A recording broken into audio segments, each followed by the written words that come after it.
We'll be right back. Welcome to the new Book Reports podcast. I'm your host, Josh Rutherford. Sam and Bryce, unfortunately, were swept away in a blizzard, and now it's just me, which is bad because I literally only read one author.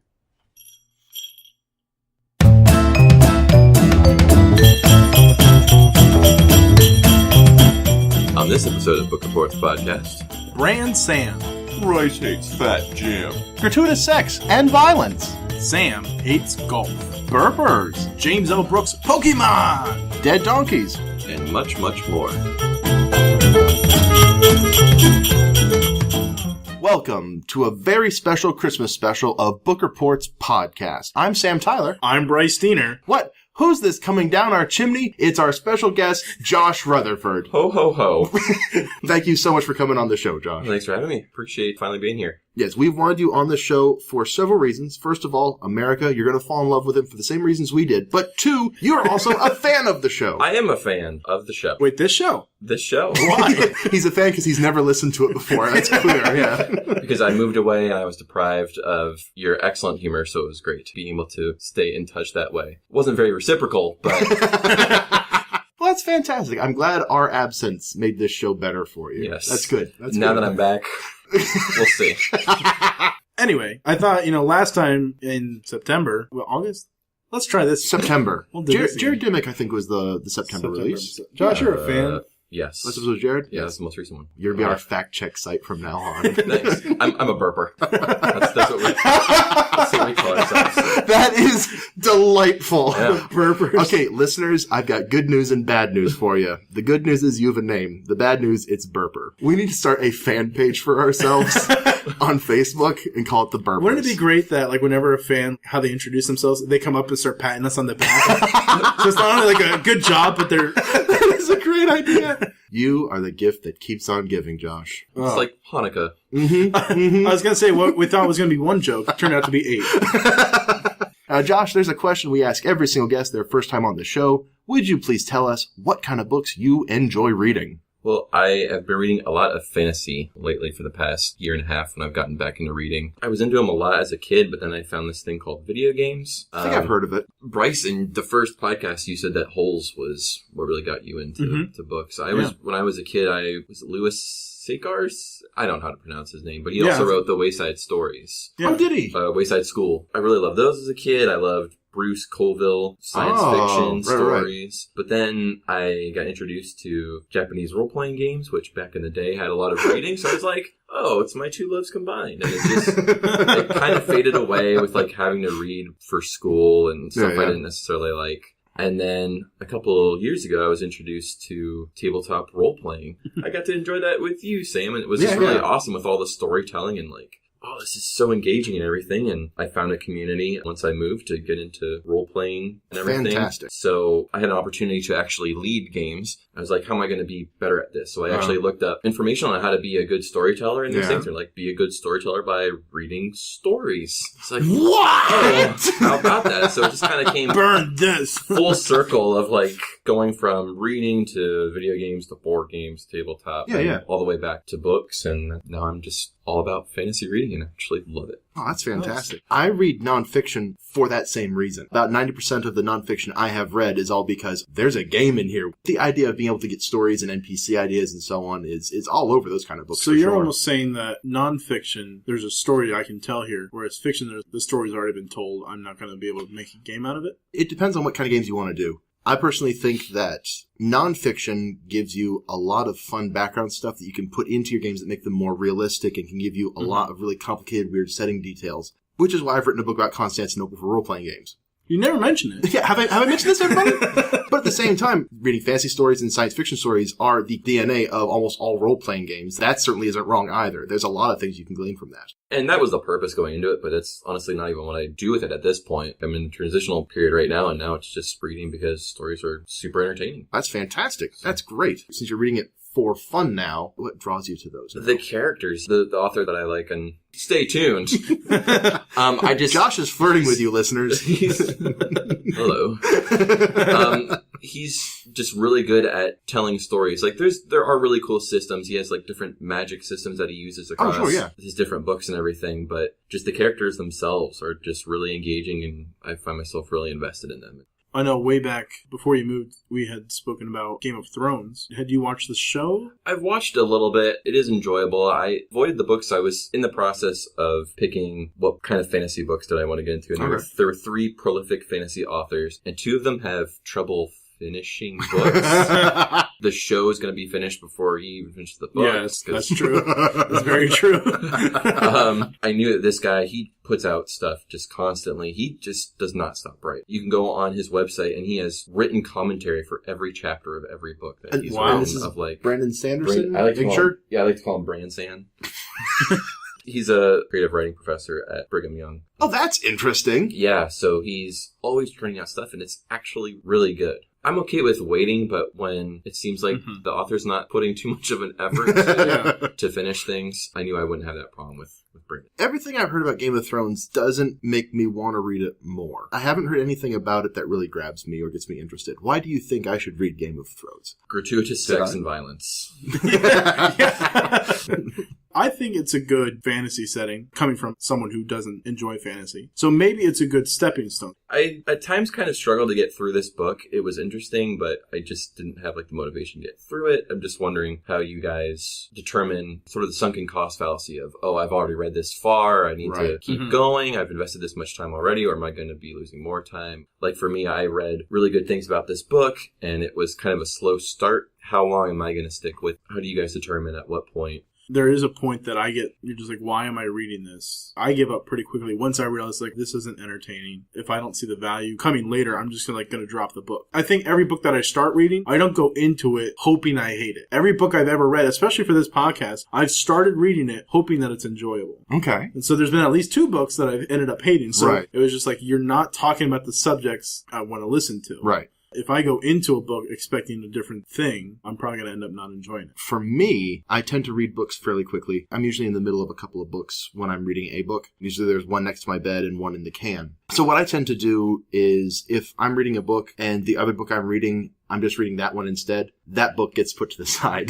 If I'm not enjoying it, I'll stop reading fairly quickly. There are plenty of books that I've just said, no, this is not getting interesting. Right. It's not getting better. I'll just stop now. However, if it's a nonfiction book and it has subject matter that I know I really want to know about, I will slog through it. Right now I'm in the middle of a book that's all about the saint cults in England during the medieval ages and all the miracles that are attributed to these dead saints and people visiting their shrines, which is a great, interesting subject matter. Too bad the book itself is really boring, and I've just been reading it 2 pages at a time in the bathroom. Just getting through it as best I can. It's a book I want to have read. Sam's a 2-pager. That's why I call it going number 2. And honestly, even if it's a longer sit, I'm probably just still going to read 2 pages. A longer sit. Sit.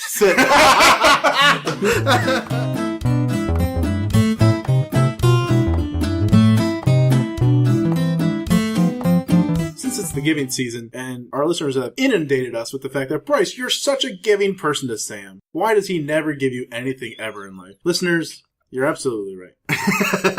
You absolutely are right, listeners. But there was this weird, backwards, Freaky Friday kind of day. We went out to eat or something like that. Goodwill. And there was a Goodwill next door. Support your local Goodwill. Sam did this day. And that one closed down, ironically. I didn't support it enough. I'm not a good enough friend.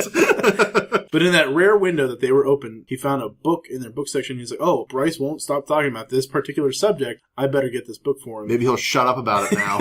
The book he got was The Simpsons, an Uncensored, Unauthorized History by John Ortved. I looked up John. He is a news author, like the newspaper reporter. Author. I think he's done stuff for like the New York Times. I guess he was a huge fan of The Simpsons, and so he used his power as a newsman to get a hold of these guys, interview them like Hank Azaria. By the power of news, come to me.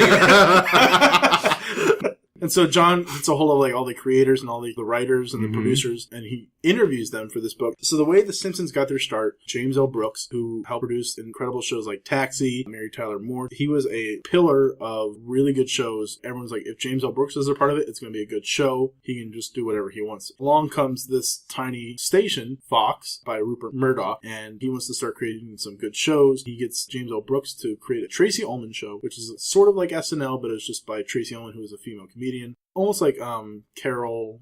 Burnett, yeah. Good job. All I was thinking was Carol King, but that's... I just felt the earth move under my feet. It's okay. I'm very heavy-weighted. I'm trying my best. She was a songwriter. Oh, that's a song she wrote. This week I'm representing the audience that needs an explanation of all your jokes. They start creating this variety show called The Tracy Ullman Show. They're like, how in the world do we transition from like one skit to the other so that the audience knows that it's not the same characters? And so what James L. Brooks and a couple of the other producers on the show were like, we heard about this guy named Matt Groening. He started doing Life in Hell, which is his rabbit comics. He can draw quick little animations in between our skits. And so instead of handing them the rights to the Life in Hell characters, because he was making money off the merchandise, he's like, on the drive to the meeting, draw this quick family, and I'll give them the names of my father, Homer, my mom, Marjorie, or Marge. But he had quite a few siblings. And so he names The Simpsons after his own family. He creates the family on the drive there. And he's like, okay. He took a taxi. Yeah, the show Taxi. Yeah. Danny DeVito was driving. He was the dispatcher. He'd never drive a taxi. Come on. Watch the show, idiot. Anyway. He could have had Christopher Lloyd driving. He could have had... Who's that other comedian that Jim Carrey did a movie about? He wasn't a taxi driver. He was the mechanic. Yeah, he was. The joke wouldn't Andy work. Kaufman. Well done. I like how the people that dispatch and repair the vehicles have no driving ability whatsoever. Absolutely none. They have to walk to work. Absolutely none. Yes. Or take a taxi. And so they were realizing like little cartoon skits that he's putting together are really good. This would have been 1987 or 88. They start taking all the little animation segments, they put them into like a 22-minute reel, and Fox gets a hold of it and it's like, hey, we love this, we want to put this into a show. And James L. Brooks is like, great, I'll be executive producer. I'll bring on one of my great writers, Sam Simon, and Matt Groening, of course. And so you get these three executive producers. James L. Brooks says, I'm going to be a part of this, Fox. Your corporate guys can't tell us to change anything in the script. The show just explodes and it takes off. You start getting these creative differences because Matt Groening is out there giving all these interviews and like, yeah, I'm the creator of The Simpsons. People like having one person who invents. Like Steve Jobs became the face of Apple. Everyone forgets Steve Wozniak. I don't. Jobs is wearing a Steve Wozniak t-shirt right now. Yes. And Steve is waiting in his car. He's just ride home. Beep, beep. Josh, what's taking so long? He's the dispatcher. He can't drive home. Andy Kaufman. Thank you very much. And so you get these creative differences. Sam Simon is the leader of the writers group. This is like still to this day considered the best of the best writers that came together and created this incredible show. The reason The Simpsons skyrocketed and became the best thing in late 80s, early 90s was because of this writers room, because of Sam Simon. So Sam Simon's like saying, Matt, you can't be taking all the credit. We have these incredible writers. James L. Brooks is like, I'm James L. Brooks. He's basically a Pokemon. He can only say his name. James L. Brooks. Sam Simon ends up leaving the show, but he still gets credit on the credits because that's part of his contract. You also get this animation company, probably going to say this wrong, Class B Cuspo or something like that. So they're the original animating company, and they did Rugrats. Thank you for burying the... Oh, I'm burying? You're the one burying. I pulled it up. I brought it back to life. What actually happened was... Go ahead. I'll just cut that part. No, that's okay. I don't want to hurt your feelings. This entire show is hurting my feelings. He's a Hungarian animator who made it out before the Iron Curtain fell, and they choose Class B Cuspo to animate The Simpsons, so that's where we get... Who was a Hungarian animator? Class B, and his wife's last name was Cuspo, so that's where they get the name. I don't know their first names. They're Hungarian.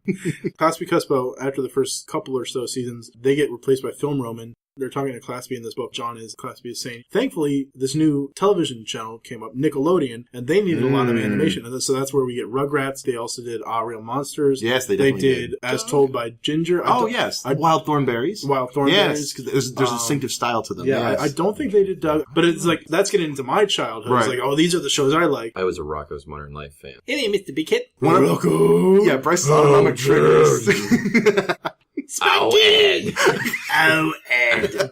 You're so much better at this than I am. I'm not even going to try. You went right down my alley. It doesn't take much to get Bryce going on a Rocko's Modern Life impression. Was it the nipples of the future, or I forget what it was? Yeah. Oh, man. The nipples attached, his own nipples attached to his eyes, and he can see the future. I actually even thought of Rocko when we said you were going to be talking about Simpsons, because I'm thinking of like all these cartoons that, like Simpsons was this controversial, for whatever reason, cartoon. Yeah. And then something like Rocko's Modern Life, looking back on it years later, I'm like, they got away with a lot of stuff. I think because it was on Nickelodeon, it was able to fly under the radar more than being network television. Despite the fact that Nickelodeon is ostensibly just for children, I think that people were able to ignore it because of that fact. Yeah. Right. So I do have some excerpts. Tim Long is one of the writers and longtime producers of the show. I think he's off the show now. Tim is just describing like an average day of working there. It's like, you kind of get used to it. Like, I'll be driving home and I'll think, well, that was just a normal day. But then I start to think about it and I realize that there are a couple moments during the day when I laughed until I cried. How many people can say that about their jobs? What I think is neat is not only John just like writing word for word a little bit, like he's getting like these people's ums and ahs. He definitely has the uncensored version because there's a lot of swearing. They do get passionate about this show that they were a part of, but it's incredible. Tartar sauce. Great Caesar's ghost.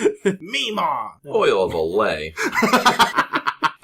A lot of these people are like from Harvard Lampoon. A lot of these are comedy writers that come in. Eventually, like later seasons, they'd actually have like scientists who could just be throwing in like highbrow kind of jokes.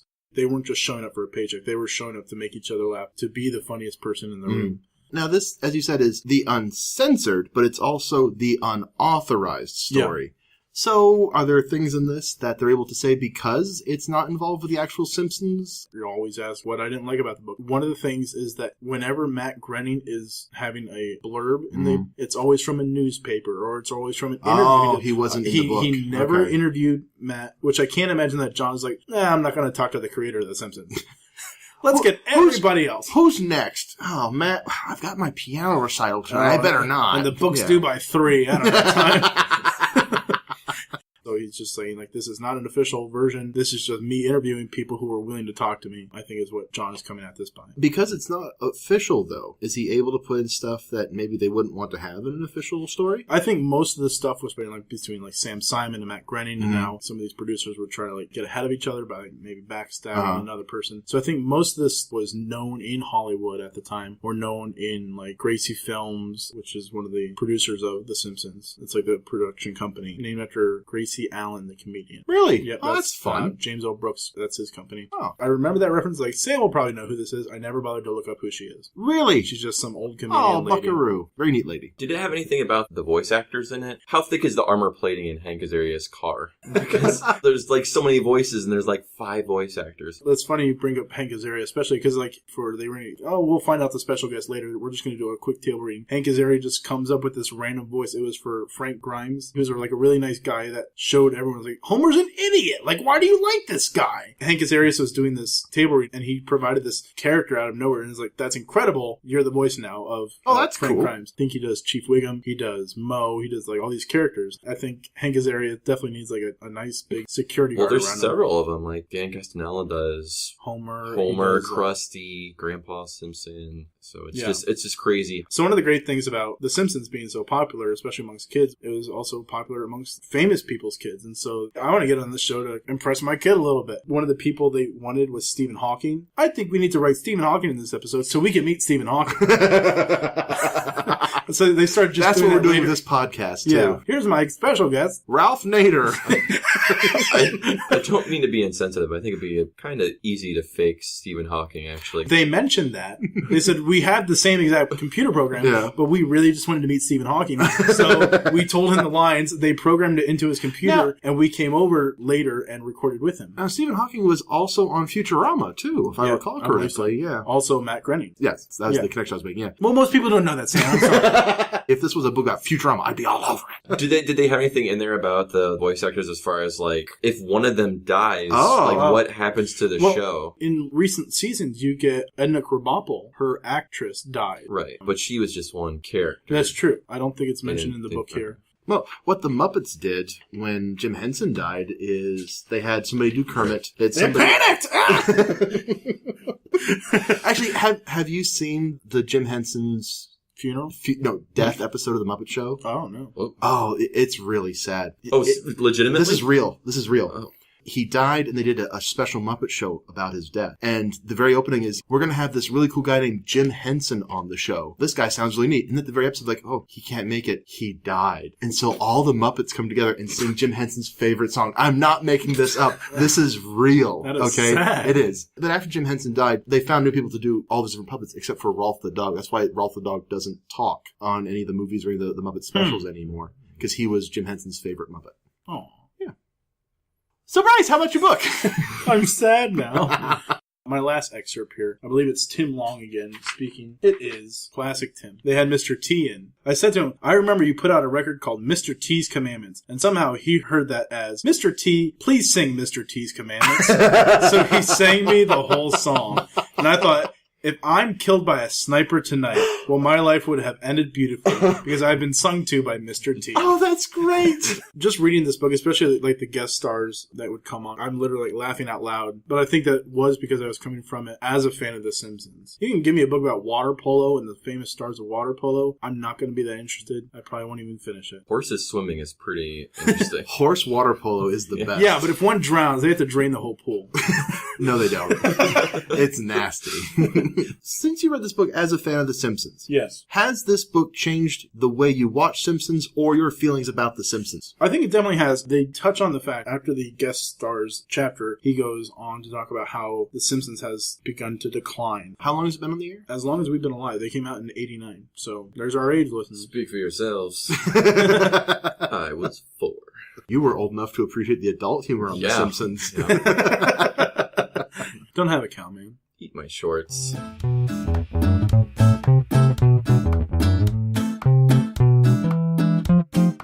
So Josh, as somebody who has newly revived their love of learning, I believe you found a certain author you've been enjoying. You want to tell us about one of those books? I brought The Way of Kings by Brandon Sanderson. It's a light book. Yeah. Whoa! Whoa! You broke the table leg. I can break into stores with it. Many pages. 1,252 pages. Oh, okay. A number 2. Got it. Yeah. Yeah.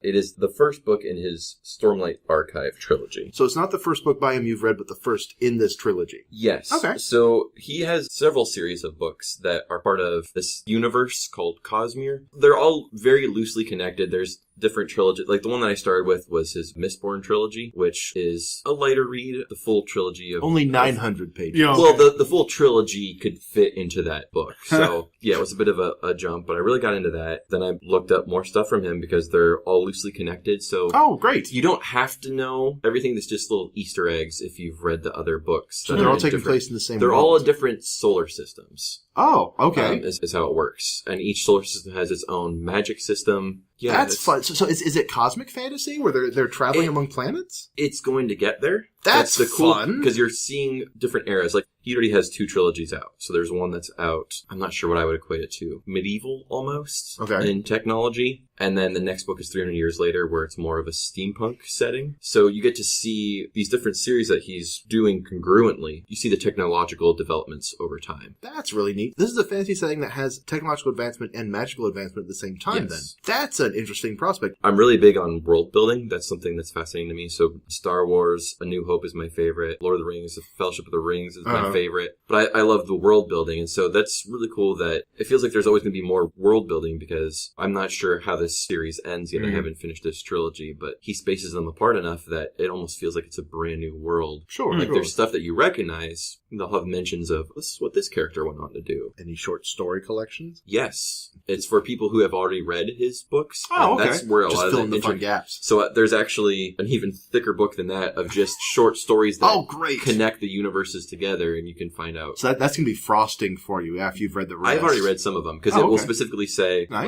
like, read these books before reading this. So as Brandon Sanderson does with a lot of his books, he has more than one protagonist. He'll switch between different perspectives. It takes place about a decade after there's been an assassination of the king who has united his kingdom. It was kind of splintered off into different high princes. 10 years after the fact, there's this war that's raging in what's called the Shattered Plains, these giant crags. Like the Grand Canyon. Essentially like the Grand Canyon, yeah. There's an RV in the background and a bunch of really angry kids holding phones. They're fighting each other, but they're also fighting this this foreign entity that assassinated their king. Okay. And they're trying to get to these beasts that have these gems that give soulcasters power. There's these people called soulcasters that help them essentially transmute things. They can turn stone into food. So it's really valuable, but it needs special gems as fuel. And there are these creatures that drop them, that have them inside of them. They're sort of fighting each other. This nation has a new king. They're in this big war, and they're really at a standstill because there's only so much fighting you can do when there's only so much land that's separated by these giant chasms. They're fighting for these resources. So that's kind of the basic synopsis of what's happening, but that's not the story. That's not the story. Yeah. The story is in the characters. So there's the three protagonists. I'll go from my least favorite to favorite. Shaylin. Her dad is a king of a different country. She's trying to be under the tutelage of a woman who is a philosopher who has one of the soulcasters. And Shaylin is trying to pose as a mentee so she can steal this soulcaster, bring it back. Because her father's actually died. Her family's bankrupt. So that's what she's doing. Then there's Dalinar. Dalinar is a surviving brother to the king. He was always in his brother's shadow. He's like trying to carry this legacy. He was a big war hero, but now he's having these visions lately, nightmares, and there's rumors going around of is he sick? Is he past his prime? He's still in the military, even as a high prince, and that's one of the things he's known for is he'll still rush into battle with his men. He's what's known as a shard bearer, so there are these things that drop. They're called shard plates and shard blades. Okay. So the plates are very strong, very resistant, and shard Blades? Shard blades. Yeah, thanks for helping me out there. Thanks for reading. I always read our guest books, too. These shard blades are super powerful. They can cut through anything with no resistance. Like Valerian steel. Like a lightsaber. Or mithril. I feel so bad because like Ginsu knives. I feel so bad because this is it's gonna make it sound like he's unoriginal, but it's interesting. Any fantasy you read, true. You're going to get that. There's nothing under the sun. Even fantasy itself derives from Tolkien, which is derived from so many other things before him. Even if you're going back to Robert E. Howard, or if you're going back to Lovecraft, there's still going to be stuff derived from. So the one thing that's original with this is if it's an inanimate, non-living object, it will cut through it like butter with no resistance. Oh. But if it's living, it cuts through it, but not physically. If you're cut by a shard blade in your arm stops working permanently. Oh, okay. It's just really awesome when the people who are shard bearers arrive to the battle and jump in there because it's just, honestly, just a massacre because I love massacres. What can I say? That's exciting to me. Yes, sold me on this book. Can you tell me, is there maybe like an advantage to... Not having an arm? I was going to say, disarming your enemy, but keeping him alive, versus I can just stab you in the heart. Disarming, I like that. Yes. Mm-hmm. Not really. It's just what happens in battle. It's cool magic. It's just... Yeah, I mean, it's just what happens. I just wasn't like maybe they could like turn him into like a servant. Well, the insurance forms are pretty complicated. Let me tell you that. Prove that you can't use this arm. Sir, you said here that you have 2 arms, but you're telling me you can only use 1. You're pretty lucky if you get away with just a limb, unless you have shard plate that is resistant. Oh, sure, 'cause it passes right through the body, doesn't it, then? Oh, okay. Yeah, so shard plate is the only thing that stops it, and even then the shard plate can be damaged. So it will go through the arm and continue So going, they'll have duels between shard bearers as well, where basically the armies will even like stop and just kind of stand back and watch these duels. Well, they don't want to get hit. Pull their phones out and record, because you know it's going to be awesome. I'm putting this on Instagram. This is cool, man. Hashtag shards. Since you're talking so much about weaponry and cool war stuff, and it seems like a lot of the stuff you're talking about is political and in-faction fighting, how much of this book is super cool action? How much of it is political intrigue? How does that work? I'd say there's a pretty even split. Maybe a third of it would be action, actually. Oh, that's a good amount. Most of it is just the intrigue and just the interpersonal relationships, which is what I find the most fascinating. Now, with fantasy writers, some fantasy writers can do a really good job writing combat and do a really good job with characters. Some of them can't write characters to the life of them, but have really great fight scenes. Is there anything in this book that he kind of blossoms more when he's writing fight scenes versus characters? Having read his previous stuff, there was a lot more fighting in Mistborn, and I've actually spoken to people who, that's their criticism of that series, is that, this felt like an action movie. Okay. The one that I'm reading right now, which is just a one-off, has maybe 1 bar fight is all that's happened, and I'm 2/3 through the book. But that bar fight was 80 pages long. That's just not what it's about. So it's very different throughout. There is war in this, but it's more about the political intrigue, and I've only read the first book. I don't know what happens if there's more war coming or whatever. Just bar fights.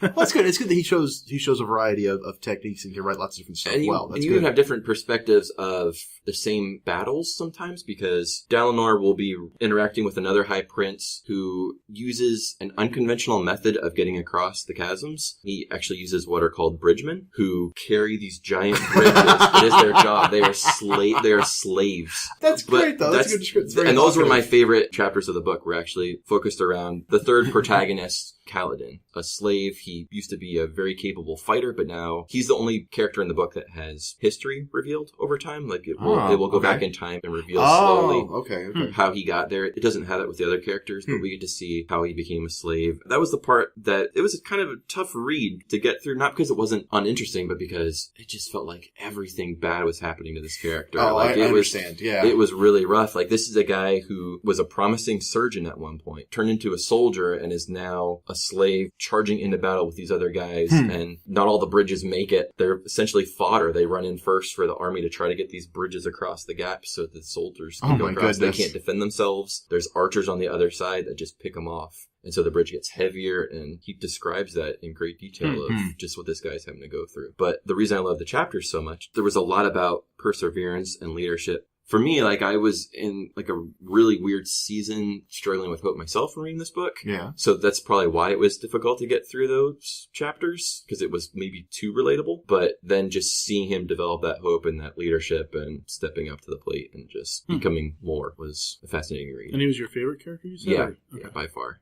And this is his penultimate series. This is the one that he's like 10 years planning of building the world and everything. And so this is the big series for him. It's neat to read a series where you can tell there's a solid structure behind it. He still has room to make up stuff. Yeah, and I'm just covering like the protagonist. There are so many other interesting characters that they interact with. Like, even follows the assassin. He is actually a slave himself, and he is a pacifist by his religion and by his nature. And he does not want to be an assassin. So it's just literally, you see his thoughts when he's fighting people. He says, "No, I'm going to kill you.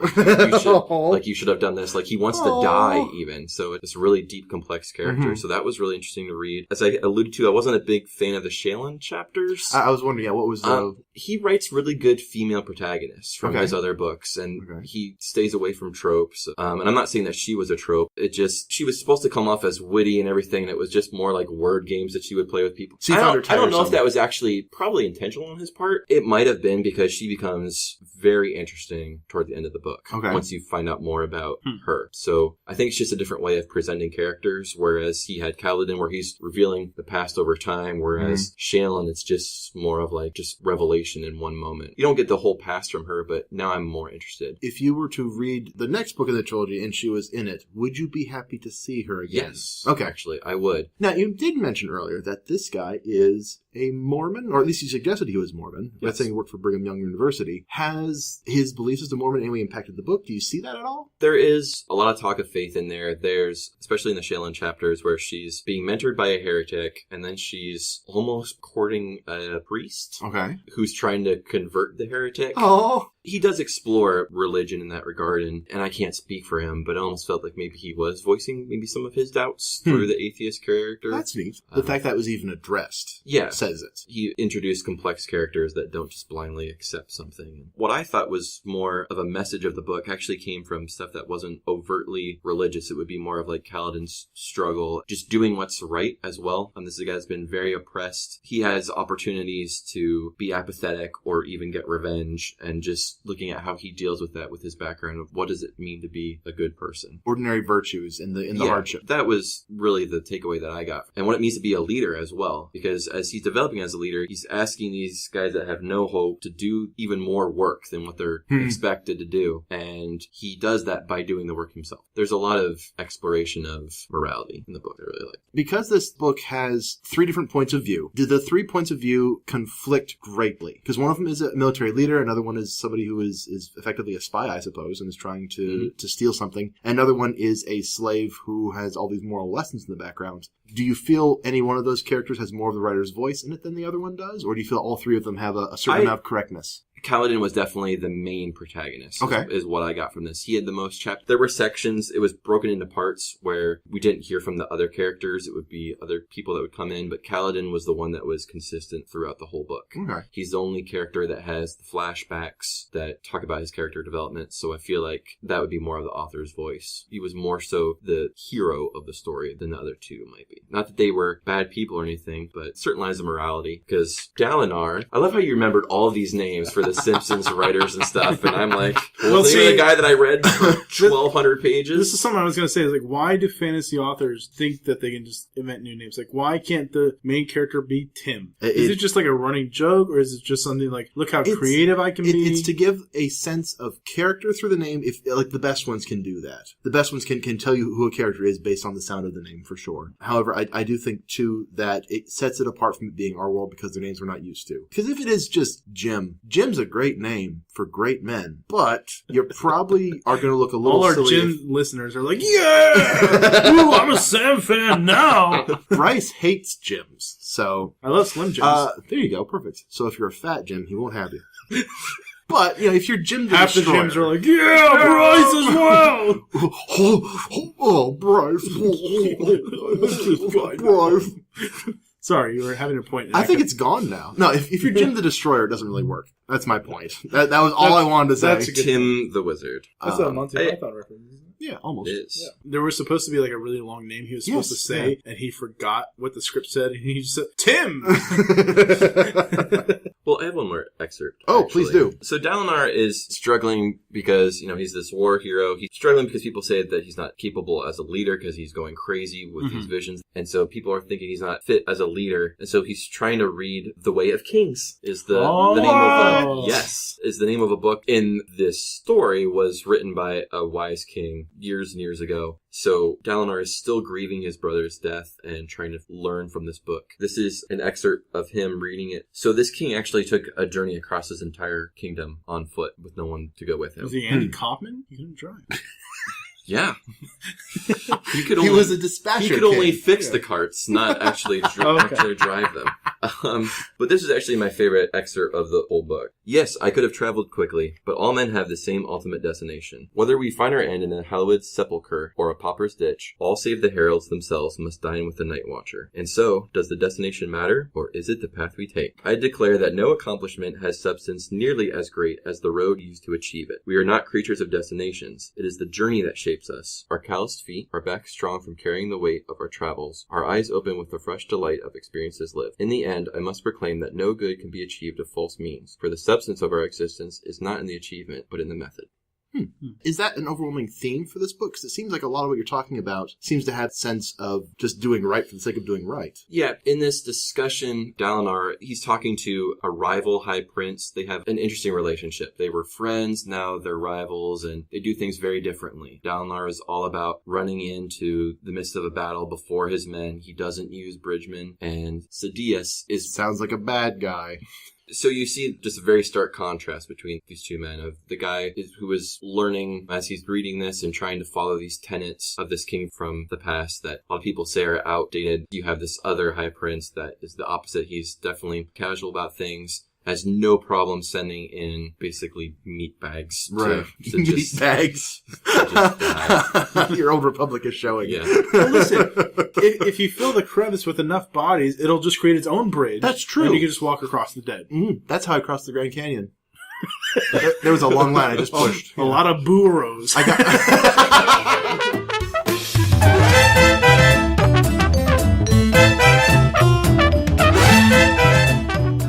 A few episodes ago, I did a P.G. Wodehouse book. It was a collection of Jeeves and Wooster stories. Last episode, I mentioned that I picked up another Wodehouse book at the library book sale. So here it is, Wodehouse on Crime, and this time, folks, it has been read. So I can actually tell you what's inside this book, so this will be a lot of fun to bring that to you one more time. This was a lot of fun to read. I had read nothing but his Jeeves and Wooster stories, which are just delightful farces all about this stupid aristocrat and his nearly omniscient butler, Jeeves, who gets him out of one jam after another. And it was really fun to read a book that was a compilation of stories by Wodehouse that were all based around crime. and to have a few of those be Jeeves and Wooster, but the rest are all other characters I haven't read before. But these are all characters that he has written a whole cycle of stories around. Sometimes the stories intermingle, so you have a character from one set of stories come to another person's house or interact with a character from another one. But it was really fun to get an appetizer platter of just little stories of things. That was the real fun of this book, was expanding my Wodehouse horizons. I did mention in a last episode that there was the preface by Isaac Asimov about these books. That was pretty fun to see Isaac Asimov just go, yes, crime is slightly different in a Wodehouse story than you might expect. And he's right.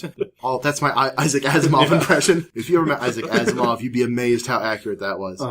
But Isaac Asimov is right. Wodehouse, his stories are so light and enjoyable that the worst crimes in these books are insurance fraud and the occasional stealing of policemen's helmets. If somebody gets too drunk on a dare, they'll steal somebody's helmet. And as far as actual criminals or villains go, the worst criminals in these stories are overbearing aunts who are treading on somebody's fun, or a really evil bookie who is trying to fix all of the games at a village fair. Those are the kinds of villains we're dealing with here. So even though this is a book about crime, the crimes are so lighthearted and enjoyable. It's not tense. These are fun. This is light, bounce back and forth to different characters, different stories, different perspectives. One thing I really thought was interesting was, because I'd only read the Jeeves and Wooster stories, it was interesting to see what other tones and styles Wodehouse has. It's still light, it's still fun, but you have characters like Ukridge, who is a complete jerk. He is an awful person who just regularly borrows money from people without repaying it, steals things from people so that he can pawn it, and constantly has get-rich schemes, which always land him as penniless as he was at the beginning.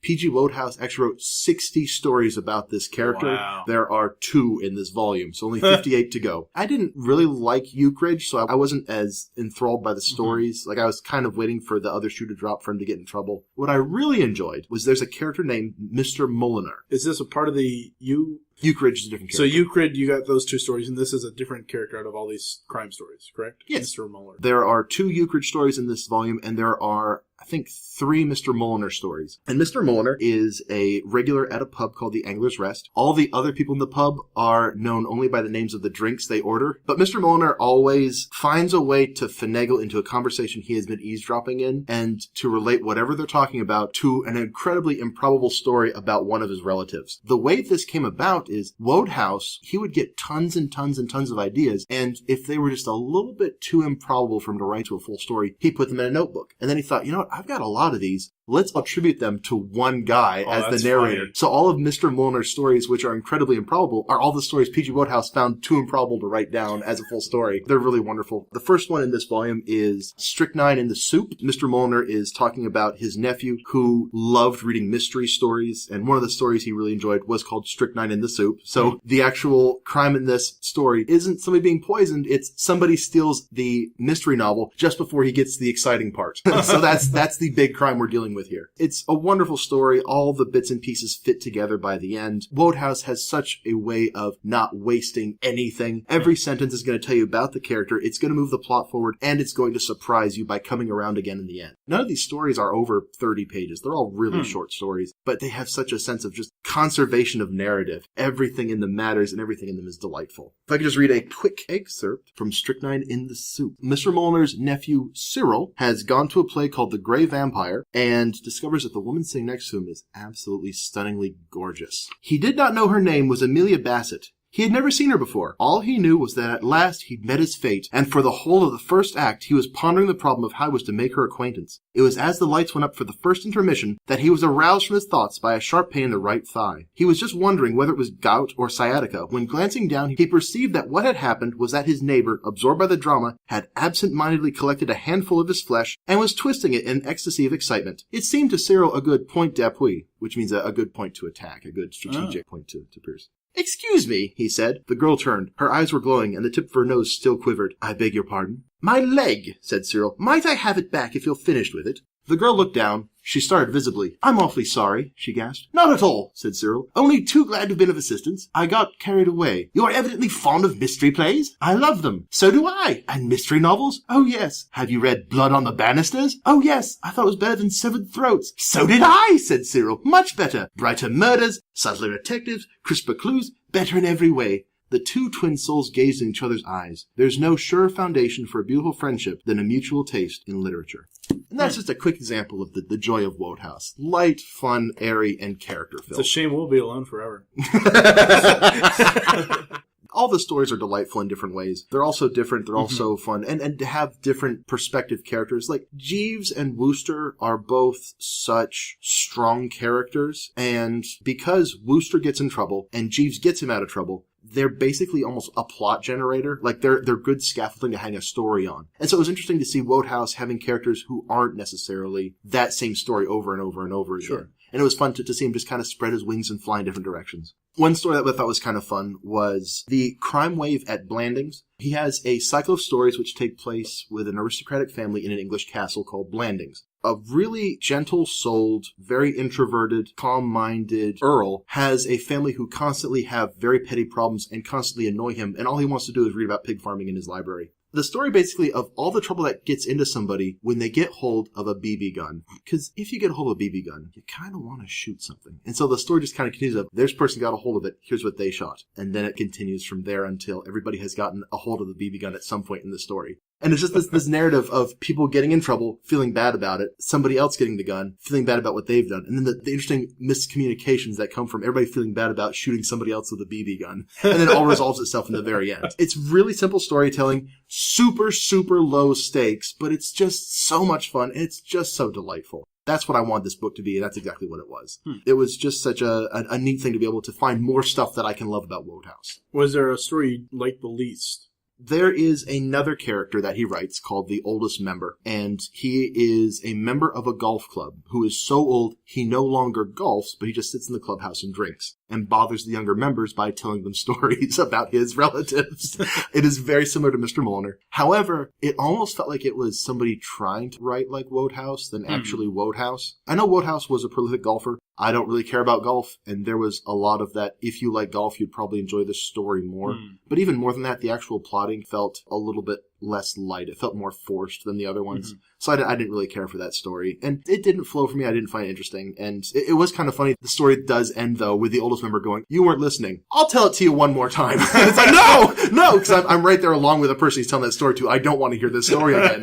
But aside from that, I didn't really care for the story. Do you feel like enjoying petty crime also helps you enjoy the book? I think so. The pettiest of crimes. I mean, I'll take that back. These are jailable offenses. The guy who stole the policeman's helmet got 30 days. But I think you have to have an appreciation for making fun of law and the overbearing presence of people who are worried about safety and people who are worried about appearances. Does he write any, full-length books, or is it He wrote quite a few novels, actually, yeah. He lived, I think, until the 80s, and he was writing a novel, every 6 months, and a short story, every week. He actually wrote stage plays and movies, too, and songs. If there's a medium for writing a pen to paper, he did some, yeah. I have seen one of the movies he wrote, and it was really, really good. With Gracie Allen in it, oddly enough. Really? Yes. Bring it full circle. Lady in Waiting has Gracie Allen in it. I think he wrote 90 novels or something. Have you read any of those? I haven't. The only things I've read were the short compilations of the Jeeves and Wooster stories, which are really good, but I do want to read the novels. I was just curious if he's made for this format of short stories because it's more lighthearted, or if you think that he would be able to. The short story form is so perfect for what he's doing, because so much of it is about the convoluted, crazy, coincidental plots. I can't imagine how that would work in a novel form, but I gotta imagine he did it.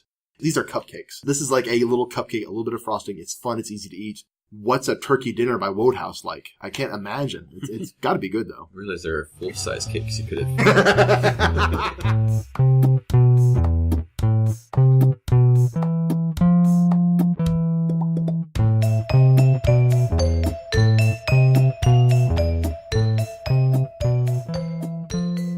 Well, hey, listeners, I hope you had a wonderful holiday episode, and I hope you have a wonderful holiday season coming up. That's right. We can say Christmas, Bryce. It's okay. Oh, that's right. Putting the mass back in Christmas. I hate it when people take the mass out. No mas. No mas. I want to wish a special Feliz Navi Josh to our special guest.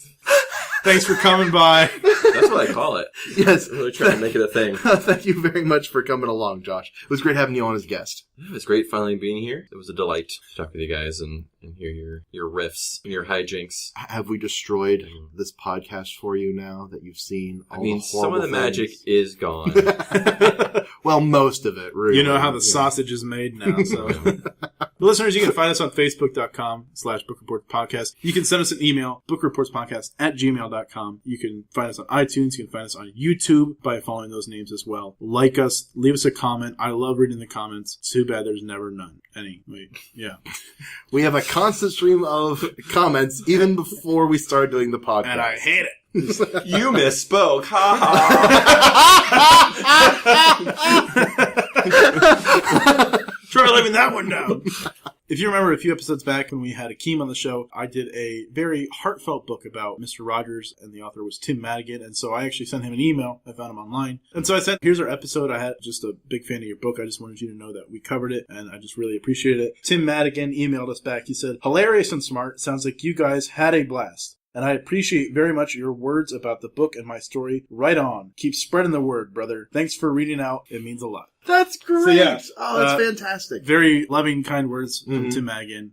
And I should note, I have recently had, or will have had, depending on how timing works out, have appeared on the Gameable Saturday morning cartoons once again. And you were on there before, right? Yes, talked about Samurai Jack and how it can work in role-playing games. This time I'm going back to talk about Birdman and the Galaxy Trio, a fun cartoon from the 60s. I'm sure I had a great time. Boy, past me. What an idiot he is, huh? I tell you. With his glasses and hair.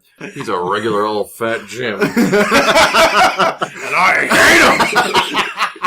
And I'm Sam Tyler. Thanks for listening. I hope you've enjoyed this piece of coal in your stocking. Bryce, Merry Christmas, you filthy animal cleaner.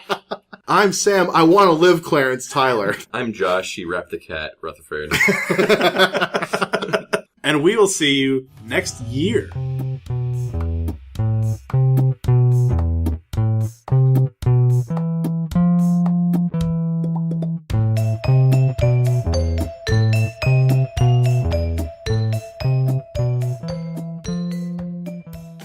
I hope you enjoyed this coal in your stocking this Christmas. Colon stocking? Isn't that what you put? Coal in the stocking, but we both heard colon stocking. Your colon stocking. Let's find out what's in here. Oh, it's disgusting.